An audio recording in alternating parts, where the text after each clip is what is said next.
Hey guys, Don Galapagos here.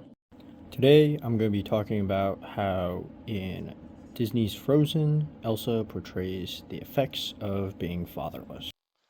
And in Disney's The Lion King, Simba portrays the trauma that he undergoes after losing his father. Oh, and Anna. She just has daddy issues. I know I don't normally do this kind of content, but I had to do this for an English class, so let's give it a go. Generally, the term fatherless is used in a pejorative case where the speaker intends to hurt the recipient by hinting that they had no foundation of moral structure and support, which is stereotypically attributed to the father of a household. In the case of The Lion King, Simba literally experiences this. In Disney's Frozen, the definition of fatherless must be expanded to include both parents. So, why does this matter? Simba, Anna, and Elsa lost their parents from an early age, later showed the psychological issues caused by that trauma. To start, the loss of parental figures, especially in early childhood, is traumatizing. The protagonist of The Lion King, Simba, is surprisingly scarred by Scar's influence on both his family and his home. Scar not only causes him to lose his father and home, but also his hope in becoming king. Scar separates him from the kingdom, sending him off to go live with the pigs, quite literally. It could even be argued that since Simba ran away from his family, he essentially lost them as a whole, since there was no contact between his family and him. To Simba, he was never to interact with them ever again, hence, not losing them to death, but losing them for the rest of time. This deeply guts out the original yearn in Simba to become king, complemented through Pumbaa and Timon's carefree lifestyle, the complete opposite of what Simba was destined to do. Through his loss of his father, he lost the entirety of his character.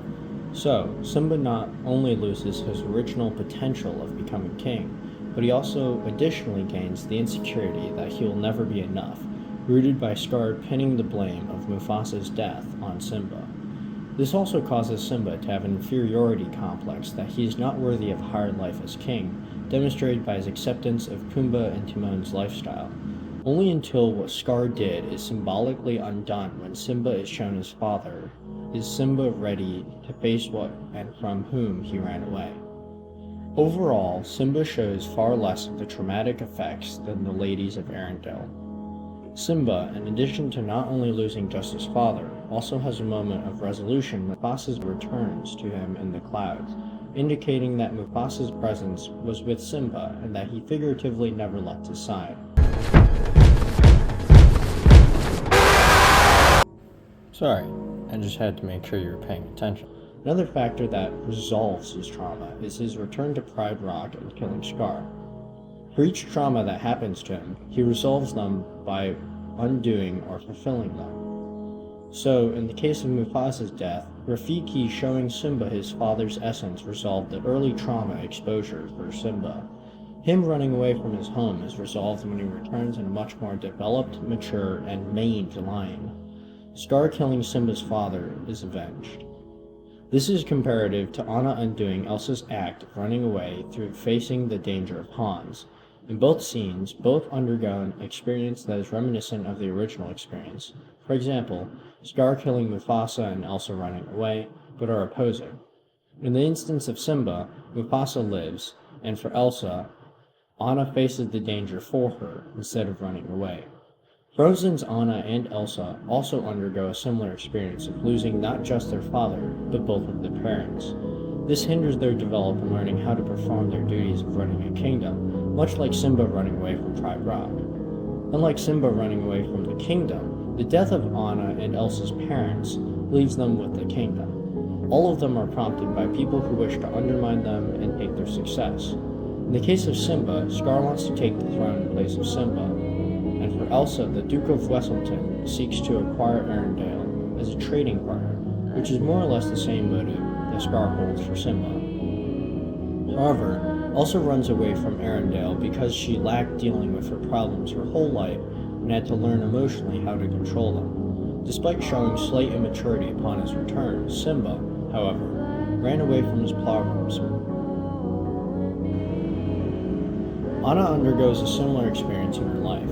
She throws herself at the first person that presents himself, in this case, Hans, and clings to him no matter how many red flags may or may not have been raised. Anna presents the case of colloquially referred to as daddy issues, with probable cause of her father's absence from an early age making her find someone to fill that hole that the death of her parents caused.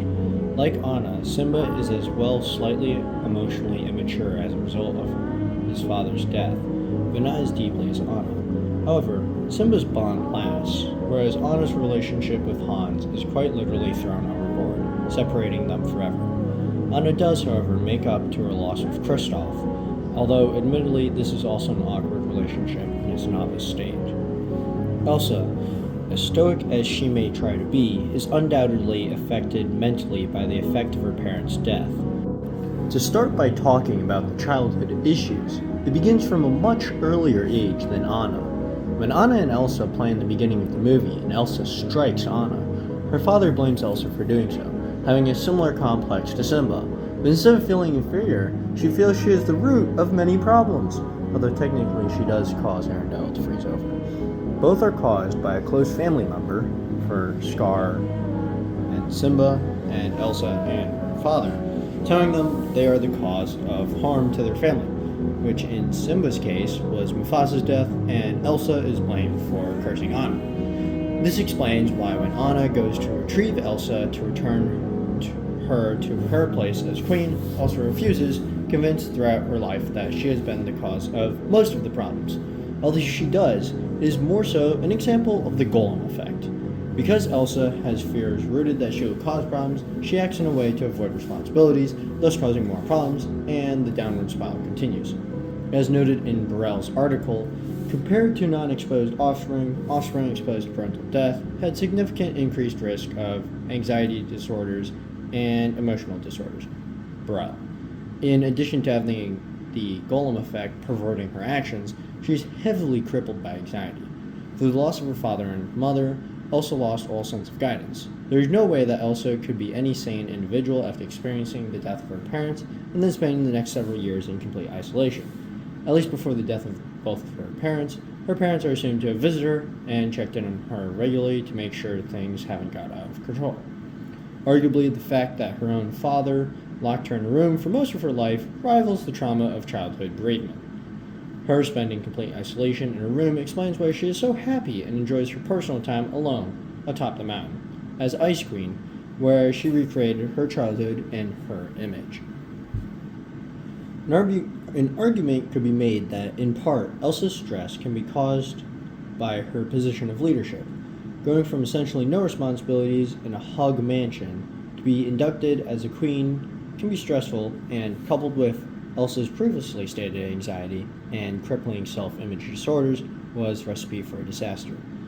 When Anna's daddy issues are finally met, but then disabled by her sister, whom Anna perceives to have chosen to seclude herself for her entire life from Anna, and Elsa's low self-perception perceives a threat in the form of her sister and the sudden stress of being inducted as the highest position of the kingdom, all frozen hell breaks loose. See what I did there? Anna takes the only symbol of Elsa's protection, her gloves.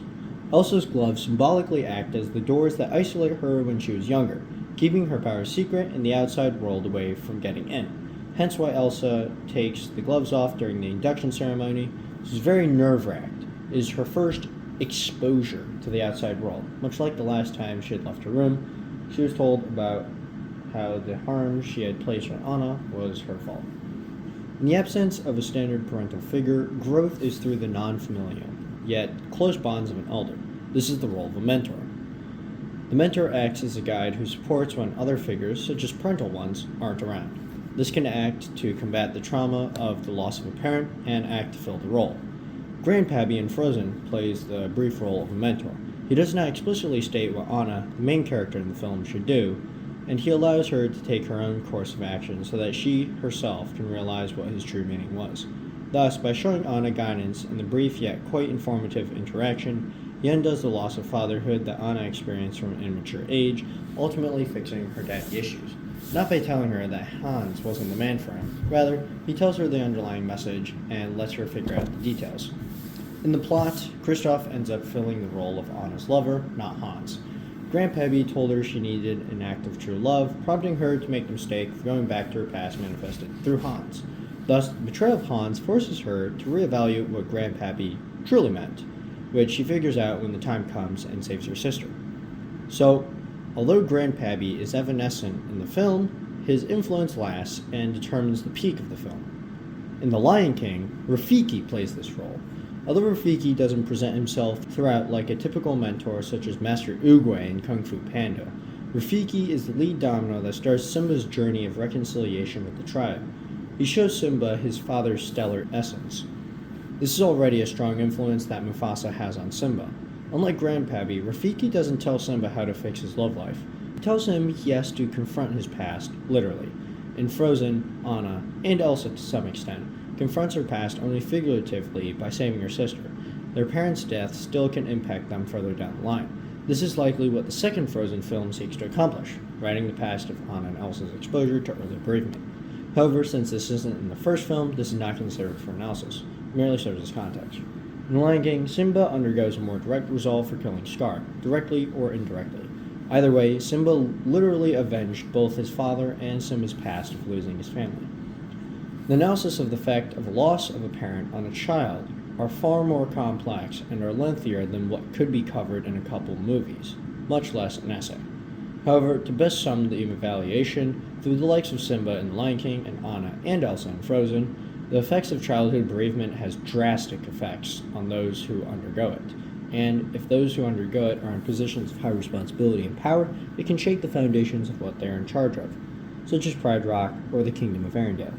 However, members close to a family, such as mentors, can work to help mitigate the psychotic effects, like Rafiki or Grandpappy telling them life lessons that perhaps even the audience needed to hear.